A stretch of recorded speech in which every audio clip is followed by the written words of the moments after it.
GPT-4에게 이미지를 보여줬더니 원리를 아는 사람이 아무도 없었습니다.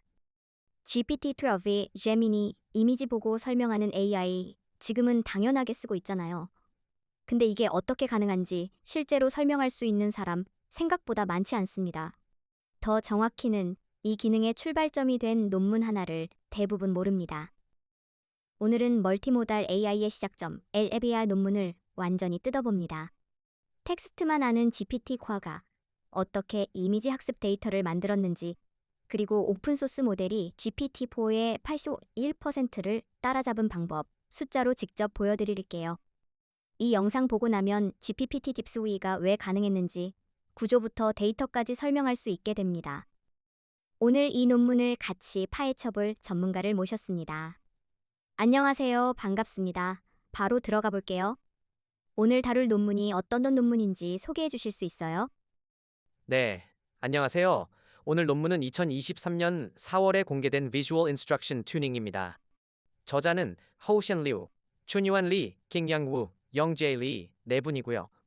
이 논문에서 LLVR, 즉 Large Language and Vision Assist라는 모델을 처음 제안했습니다.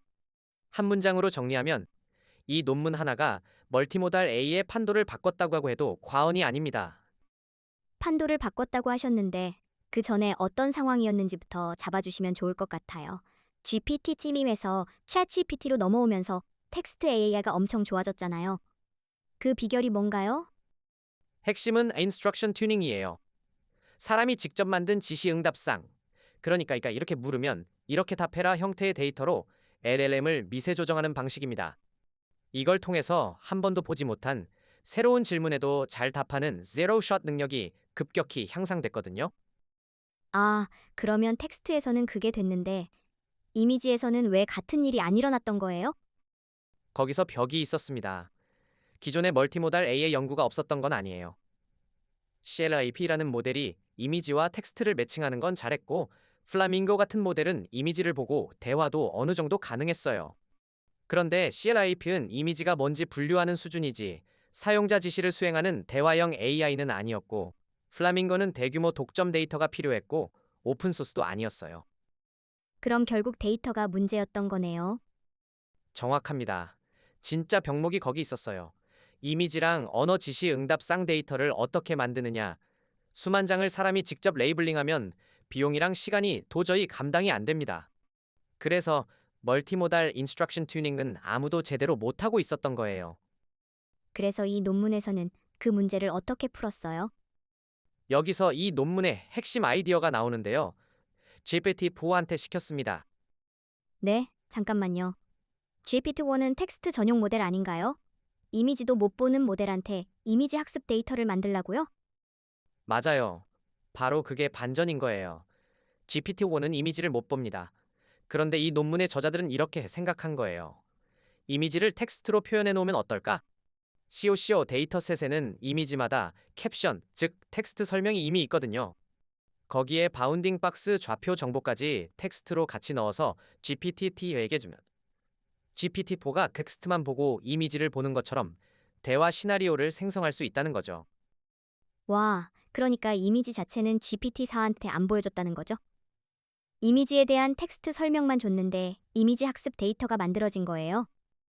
그렇습니다. 이미지 없이 이미지 데이터를 만든 셈이에요. 구체적으로 GPT-4가 생성하는 게 세 종류인데요. 첫 번째는 이 이미지에서 뭐가 있어? 처럼 자연스러운 대화형 QA. 두 번째는 이미지 전체를 상세하게 서술하는 설명문. 세 번째는 왜 이 물체가 여기 있을까? 처럼 복잡한 추론을 요구하는 질문 답변 쌍입니다. 이렇게 해서 총 158K의 10원 8천 개의 데이터를 만들었는데 사람 레이블링이 하나도 없어요. 158K를 사람 손 안 대고 만들었다는 게 정말 놀랍네요. 그럼 이 데이터로 어떤 구조의 모델을 학습시킨 건지 설명해 주실 수 있어요?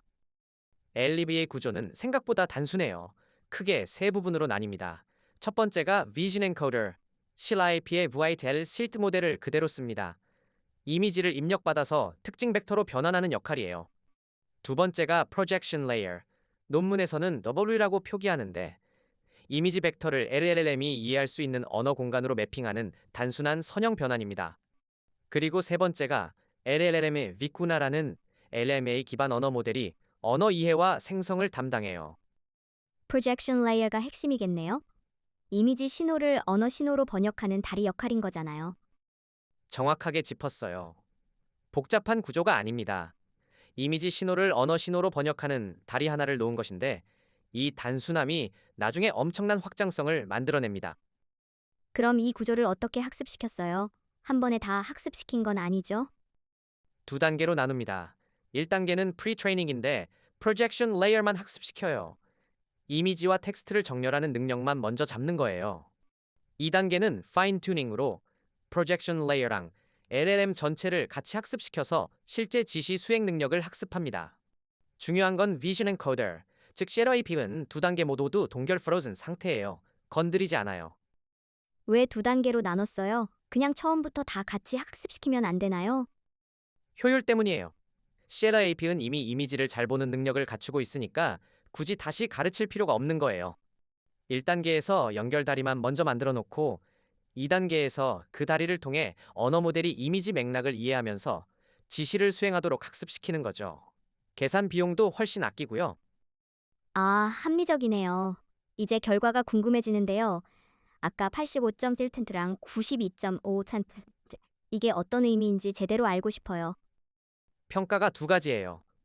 첫 번째는 GPT-4가 직접 채점하는 방식으로 합성 멀티모달 지시 수행 데이터셋에서 LBA와 GPT-4의 답, GPT-4가 비교표 평가하는 겁니다. 두 번째는 사이언스 QA 벤치마크, 초중등 과학 문제, 이미지랑 텍스트가 섞인 객관식입니다. 두 평가 모두에서 나온 숫자가 바로 그 수치들이에요. 85.1%가 구체적으로 어떤 의미예요? GPT-4가 100점이면 LOA가 85.1점 받았다는 건가요? 그 비유가 맞습니다. GPT-4의 답변 수준을 100으로 봤을 때 LBA가 85.1%를 따라잡았다는 거예요. 여기서 생각해봐야 할 게 있는데 GPT-4는 수백억 파라미터 규모의 모델이고 LLVA는 13비 30억 파라미터예요. LLVA는 오픈소스의 공개 데이터만으로 학습했고요. 그런데 5%를 따라잡은 겁니다. 와, 그게 얼마나 대단한 거예요? 규모가 몇 배 차이 나는 모델을 공개 데이터로만 따라잡은 거잖아요. 당시 연구 커뮤니티에서 충격이었어요. 비싼 독점 데이터도 없이 사람 레이블링도 없이 그냥 GPT-3한테 텍스트 기반으로 데이터 만들라고 시켰더니 이게 나온 거니까요. 가능성의 문이 열린 거죠. 두 번째 수치인 Science QA 2.553%는 어떤 의미예요? 사이언스 QA는 초중등 수준 과학 문제인데 이미지가 포함된 문제들도 있어요. 텍스트 이해와 이미지 이해를 동시에 해야 풀 수 있는 거죠. 여기서 LBA 단독이 아니라 LABA와 GPT를 앙상블로 조합했을 때 92.53%가 나오면서 당시의 소테, 즉 최고 성능을 갱신했습니다. LBA 단독이 아니라 BPT거랑 같이 쓴 거라고요? 그게 어떻게 동작하는 건가요? LBA가 이미지를 보고 답을 내놓으면 그 GPT-4가 텍스트로 검토해서 최종 답을 결정하는 방식이에요. 두 모델이 서로 보완하는 거죠. 이게 보여주는 건 멀티모달 이해와 언어 추론을 결합하면 어느 한 모델보다 훨씬 좋은 결과가 나온다는 겁니다.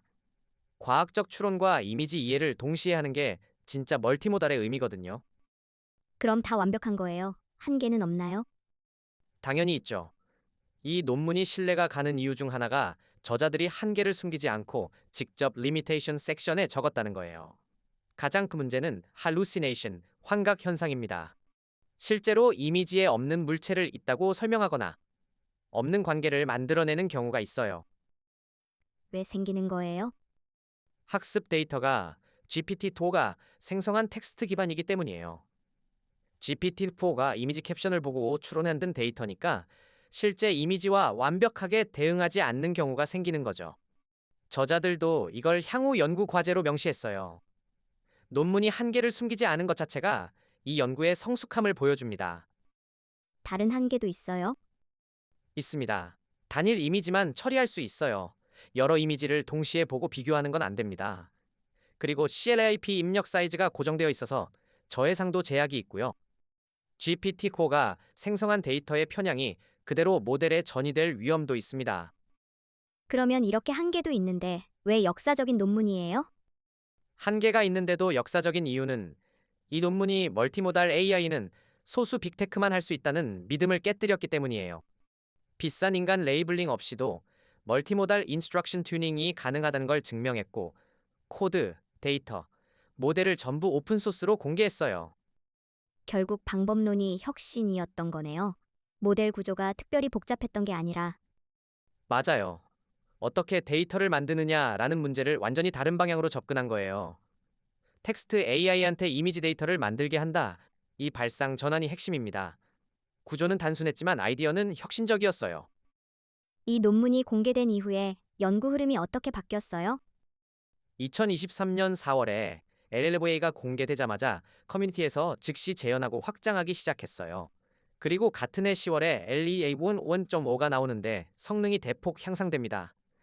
그리고 11월에 GPT-4V가 공식 출시되죠. 그러면 GPT 수비가 나온 게 이 논문문 덕분이기도 한 거네요. 직접적인 인과관계라고 단정하긴 어렵지만 오픈소스 커뮤니티가 먼저 가능성을 열어놓고 빅테크가 그 위에 올라탄 흐름은 부정하기 어렵죠. 오픈소스가 먼저 가능성을 열었고 빅테크가 그 위에 올라탄 겁니다. 그럼 이 기술이 실제로 어디에 쓰일 수 있어요? 우리 삶이랑 연결되는 부분이 있나요? 엄청 많습니다. 의료 영상 판독 보조가 대표적이에요.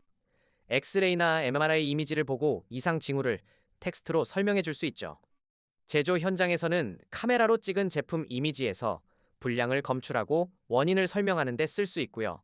시각장애인을 위해 사진을 음성으로 상세하게 설명해 주는 서비스도 가능합니다. AI가 이미지를 설명할 수 있다는 게 단순히 보는 능력이 아니라 이해하는 능력인 거네요. 그 표현이 정확해요. 픽셀을 분류하는 게 아니라 맥락을 이해하고 언어로 소통하는 거잖아요. 그게 LAA가 연문의 진짜 의미입니다. 좋아요. 그럼 오늘 배운 내용을 제가 한번 정리해 볼게요. 첫 번째, GPT-4는 텍스트 전용이지만 이미지 캡션과 바운딩 박스 텍스트를 입력으로 줘서 멀티모달 인스트럭션 튜닝 데이터를 자동 생성했다. 158K를 손 없이요. 완벽합니다. 계속해보세요. 두 번째, CLI 비전 인코더에 프로젝션 레이어 하나 달고 BQ나 LM 연결하는 단순한 구조로 GPT-5 대비 85.1%, Science Q122 0.53% 소태를 달성했다. 그리고 세 번째, 코드, 데이터, 모델 전부 오픈소스로 공개해서 GPT-4V 시대의 연구 기반을 커뮤니티에 열어줬다. 정확하게 정리하셨어요. 하나 덧붙이면 이 논문의 진짜 유사는 가난한 연구자도 멀티모달 AI를 할 수 있다는 걸 보여준 거예요. 방법론이 열리면 연구가 폭발적으로 퍼지죠. 지금 우리가 쓰는 이미지, 이의 AI들의 상당수가 이 논문에서 시작된 흐름 위에 있습니다. 오늘 논문 완전히 뜯어봤는데요. 다음 편 예고도 해주실 수 있어요? 다음 편은 LLC의 5.5입니다. 단순한 구조에 딱 두 가지만 바꿨는데 성능이 얼마나 뛰었는지, 그리고 왜 그게 가능했는지 바로 이어서 다뤄볼 예정이에요. 오늘 LLVA를 이해하셨다면 1.5의 변화가 왜 대단한지 훨씬 잘 느껴지실 거예요. 기대되네요. 마지막으로 여러분께 질문 하나 드릴게요. 멀티모달 AI에게 가장 먼저 시켜보고 싶은 게 뭔가요?